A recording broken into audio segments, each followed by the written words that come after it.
ነፍስ ይማር እግዚአብሔር ነፍስሽን በገነት ያርገው።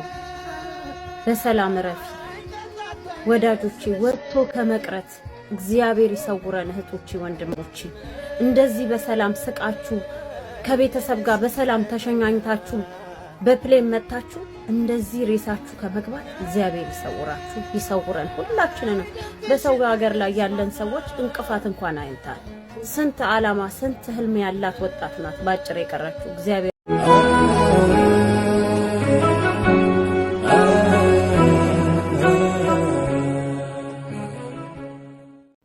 ዛሬም አንዲት ምስኪን ድሃ እህታችን ከዱባይ አስክሬኗ ተጭኖ ወደ ኢትዮጵያ ተልኳለን። እጅግ በጣም ያሳዝናለን።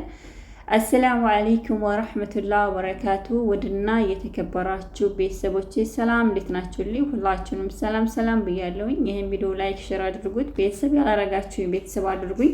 ቪዲዮ ለሁሉም ተደራሽነት እንዲኖረው በላይክ ሁላችሁም አሳዩኝ።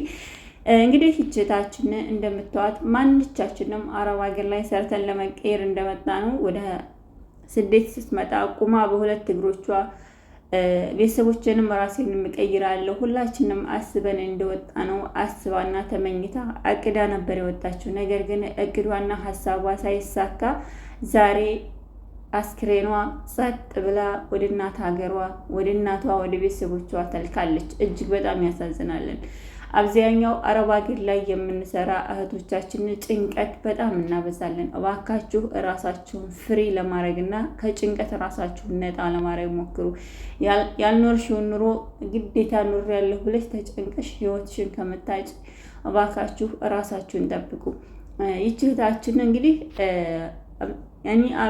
ብዙዎች ከገጠር የመጣን ልጆች ነንና አስክሬን ቤተሰብ ከገጠር መጥቶ አዲስ አበባ መቀበል የማይችል ዛሬ ግን ግዴታ ስለሆነበት የልጃቸውን አስክሬን ለመቀበል ወደ አዲስ አበባ መጥተው ነበረ። ነገር ግን በዛን ሰዓት የተናገሩት አባቷ በጣም ያሳዝናለን።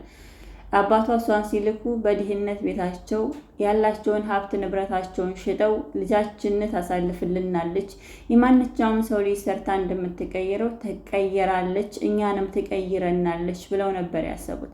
ነገር ግን ያላሰቡት መከራና ችግር ነው የገጠማቸው።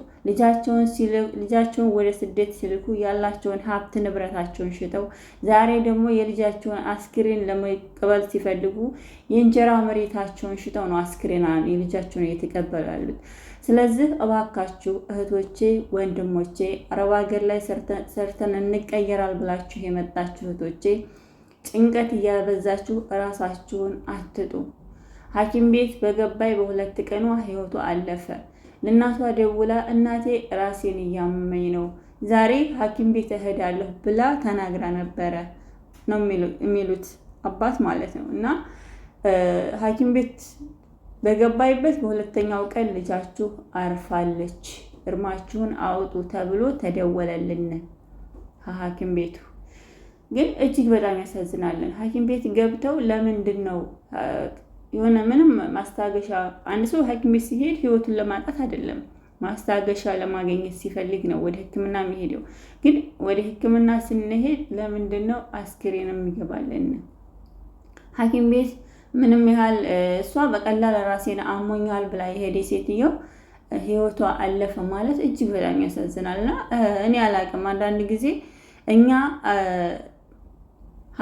የምንሄደው ሐኪም ቤት አሞን ጠንቶብን ብሶብን ነገራቶች በቃ የሆነ አሳልፈናቸው አቃጣጥለናቸው አባብሰናቸው ከዛም በኋላ ነው ወደ ሐኪም ቤት የምንሄደውና እባካችሁ በያላችሁበት የመዳም ቅመሞች ዛሬ አቅማችን ነሳስቷል፣ ሰውነታችን ደክሟል። በቂ ለሰውነታችን የሚጠቅም ለፊታችን ለማንኛውም ሰውነታችን የሚጠቅም ጥሩ ምግብ ስለማንመገብ ጥሩ ለሰውነታችን ቪታሚን ያለው ነገር ስለማንጠቀም ሰውነታችን የሚሰጡንን መድኃኒት መሸከም እያቃተው ይሁን ሰውነታችን የሚሰጡንን መድኃኒት መቀበል እያቃተው ይሁን ስለማለት ቀን በቀን የልጆች ህይወት አለፈ ብቻ ነው የሚባለው። እና ሐኪም ቤት ላይ እየተካሄደ ያለው ምንድነው? እኔ ብዙን ሰው ዛሬ አመመኛለች ሐኪም ቤት ገባ ህይወቱ አለፈ። ቀላል ነገር በቃ እንደ ቀላል ነገር ነው እየተወሰደ ያለውና ይህ ነገር እየሆነ ያለው ለምንድን ነው? ስለዚህም እባካችሁ ካመማችሁ ቀጥ ብላችሁ ቤተሰቦቻችሁን አስክሬን ነው ከገጠር ተነስቶ የእናንተን አስክሬን ለመቀበል ቤተሰብ ምን ያህል ፈተና ነው። ሀዘኑ ምን ያህል ይፈትነዋለን። ከዛ ላይ ችግሩ እንዴት ይፈትነዋለን። አዲስ አበባ ላይ መጥቶ የእናንተን አስክሬን ተሸክሞ መሄድ እንዴት ይከብደዋል። ስለዚህ እባካችሁ ብችሉ ወደ ሀገራችሁ ገብታችሁ መታከም፣ ባትችሉ ደግሞ እባካችሁ ሐኪም ቤት ስትገቡ ሰው ተናግራችሁ ሰው ይዛችሁ ሂዱ።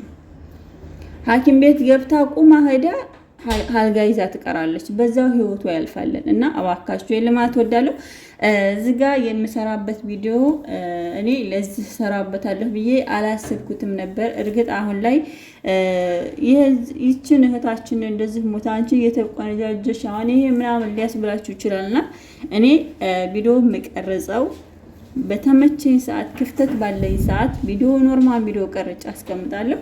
ከዛ ላይ ድምጽ አስገባለሁ እና እኔ ይሄን ቪዲዮ ሰራበታለሁ ለዚህ ልበታለሁ ብዬ ይሄን ቪዲዮ አስተላልፍበታለሁ ብዬ አልቀረጽኩትም ነበር። ምክንያቱም አንዳንድ ሰዎች አሁን ኮሜንት ላይ መታችሁ እንደምሰርቡኝ እርግጠኛ ነኝ። ቪዲዮውን እስከ መጨረሻ የሚያዳምጥ ሰው አይሳደብም እና ይሄን ቪዲዮ ሁላችሁም ላይክ ሼር ማድረጋችሁን አትርሱ። ከዛ የተረፈ የመዳም ቅመሞችዬ በያለንበት አንቺም እኔም ራሳችንን ትሪት እናድርግ፣ ራሳችንን ጠብቅ። ራስሽን ትሪት ሳታረጊ ራስሽን ሳትጠብቂ ራስሽን በቃ ጭንቀት ውስጥ ከተሽ ምንም ነገር እንትን ሳትይ ሞት መጥቶ ድንገተኛ ሞት ለፍተሻል፣ ደክመሻል፣ ማስነሻል።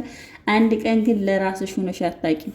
ስራ ነው የዋልሽው፣ ስትሰሪ ትለፊ ነው የዋልሽው፣ ደክሞሻል። ራስሽን ፈታ ዘና አድርጊ። ራስሽን ከጭንቀት እኔ ብዙን ሰዓት በጣም ይጨንቀኛል። ሲጨንቀኝ ምንድነው የማደርገው? ጥቁር ምስክ በጣም አሪፍ ነው። የጨነቀው ሰው የሆነ በቃ አላለቅስ ለማልቀስም ስፈልግ እንባዬ አይፈስም። ጭንቅ በቃ የሆነ ያለሁበት ይጠፋኛልና ጥቁር ምስክ በጣም አሪፍ ነው። ቢኖራችሁ ይመረጣል ብዬ አስባለሁ። ያኔ ግን አንዳንድ አረቦች ደግሞ አይወዱም ቤት ውስጥ። ምክንያቱም ጥቁር ምስክ ሰይጣን እንደዚህ ምናምን ነገር ያለበት ከረሃን ያለበት ሰውዬ ለነሱ እንትን ስለምን ይፈሩታል አረቦች።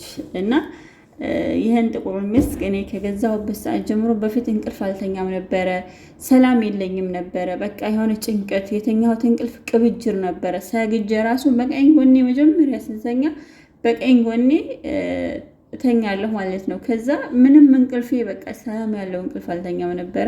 ነገር ግን አንድ አረብ እንደዚህ ሰራባት ትሸጥ አየኋትና ለምንድን ነው የሚጠቅመው ብዬ ስጠይቃት ይሄ ይጨንቅሽ ከሆነ ቤትሽ ውስጥ ሰይጣን ካለ ራስሽ ላይ ጭንቀት ካለ የሰው እንትን ካለብሽ ይሄ መድኃኒት ነው ሞክሪው እስኪ ብላ ሰጠችኝና ከዛ ሳየው ሰላም እንቅልፍ እየተኛው ስመጣ በቃ ጨንቆኝ የሆነ ከብዶኝ የሆነ በቃ ብሶኝ የነበርኩ ሰውዬ ራሴ እንዲረጋጋ ጥሩ ሽታ እንዲሽት ይህን ስጠቀም እንትላላ መዳም ቤት የምትሰሩ ዶች ጭንቀት ምናምን አሳብ አብሶ በእኛ በሙስሊሞች እንትን ይላለን፣ በቁርአንም ላይ ይናገራለን።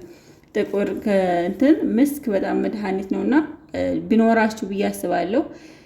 ይኖራችሁ ገዝታችሁ አስቀምጡት፣ ተጠቀሙት ቤታችሁ ውስጥ። እንደዚሁም ደግሞ ቤት ውስጥ በውሃ ምናምን በጥብጣችሁ ቤታችሁን አሱራ አካባቢ ላይ መስኮቱን ከፍታችሁ እና ቤታችሁ ውስጥ ገዝታችሁ አስቀምጡ፣ ተጠቀሙ፣ ራሳችሁን ጠብቁ።